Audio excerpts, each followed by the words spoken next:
Welcome to the weekly tune-up this week. I want to welcome new visitors and people that are just signing on to these weekly tune-ups. Thanks for participating. And the idea here is to help you with some of the crazy stuff that goes on in our lives every week. This week we're going to talk a little bit about moods and mood swings and things called depression and multi-personality disorder and all these kinds of things that we hear thrown around out there.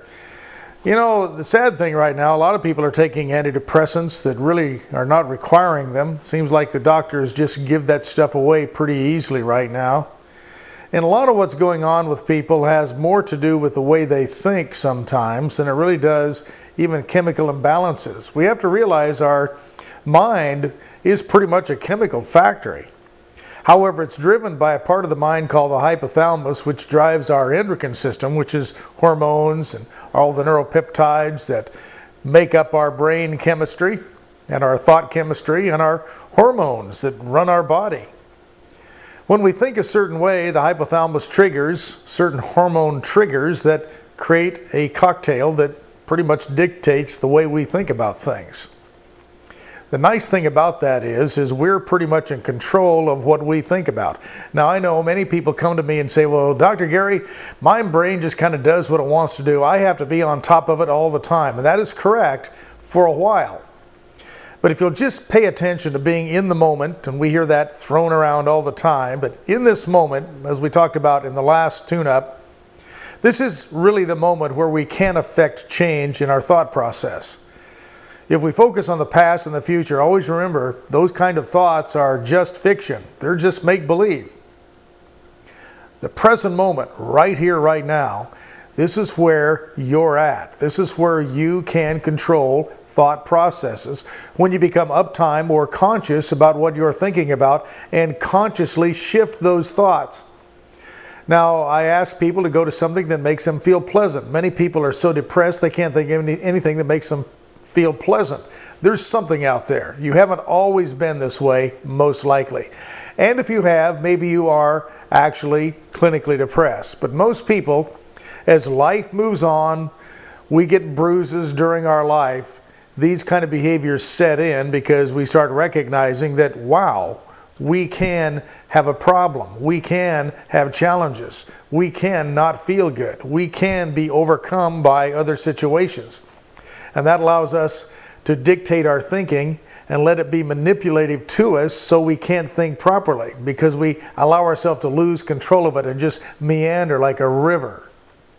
I want you today to really look at the way you think about things. Look at how depressed are you in the morning or during the day, or does it build up during the day, and really do a little bit of analysis on your own moods and your own mood swings. And I will guarantee you, if you'll pay attention to it, you're going to notice something that a lot of people never notice till they really start paying attention to it. And that is, many times, mood swings and being in a good mood or a bad mood has a lot to do with what you're eating. And it really has a lot to do with how much sugar you're taking in, whether it's through wine or candy or desserts or food in general. Sugar has a tendency to push our adrenal glands, and then on the back side of that, there's always a crash. And if we're pushing it too much, there's nothing to recover with serotonin on the other side because we're running an imbalance in our biochemistry. Many people who are depressed are really lacing their diets with a lot of sugar or things that trigger this hormone imbalance. Now, this sounds very simple, and I'm speaking to it in a very simplistic way. It's a lot more complicated than that. All I'm asking you today, if you're having trouble right now, like here in Northern California, we've had a lot of cloudy weather and overcast weather for the last week or so, and that causes a lot of people to trigger what we call the SAD syndrome. You know, that's the seasonal affect disorder, which causes not enough sunlight to trigger the vitamin D in our body. That creates a little bit of depression or mood swings. What's going on with you today? I want you to really look at what you're eating and follow about 2 hours after that, or even a day after you have a binge on either drinking a little bit too much wine or dessert, and see what happens the next day.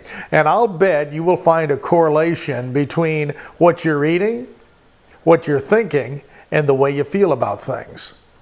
Myself, I was diagnosed for antidepressants a long time ago and have never taken any, and I've learned how to control my bad moods and my depression by focusing on something different and changing the brain chemistry, literally backward engineering the way my mind works and the brain chemicals that pushes through it. Now, I'm not saying this is for everyone. Some people are legitimately diagnosed with depression, but not very many.